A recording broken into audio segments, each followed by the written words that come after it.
concernant l'éthique, et qui doit en fait s'occuper de l'éthique au sein d'une grande banque internationale, il y a plusieurs niveaux. Donc le premier niveau, bien évidemment, c'est la direction.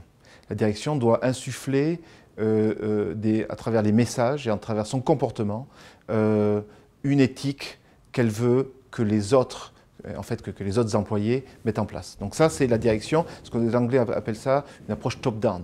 Beaucoup de banques ont déjà mis en place ce genre d'approche. Alors, ce qui va avec l'approche top-down, c'est mettre, si vous voulez, un responsable éthique ou culture qui va coordonner toutes les activités liées à ces thèmes pour toute l'entreprise. Donc ça, c'est le premier niveau. Ceci étant, le deuxième niveau est sans doute le plus important, c'est le niveau individuel. Comment faire en sorte que l'éthique soit suivie et les codes d'éthique, les codes de culture soient suivis par une très grande proportion de la population. Alors, on a vu que dans certaines organisations financières, c'est la conformité, c'est la compliance qui s'en charge.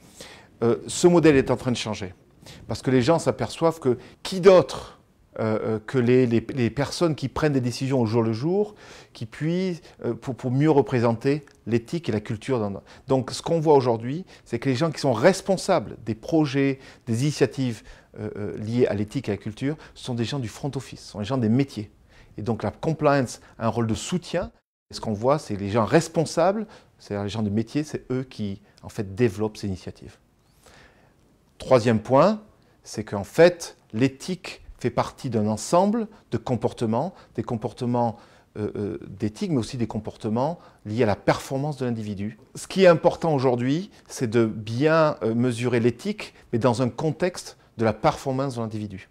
Donc, les indicateurs d'éthique vont se mêler aux indicateurs de performance. Et c'est ce qui va déterminer une personne performante, mais qui comprend l'éthique, à une personne moins performante.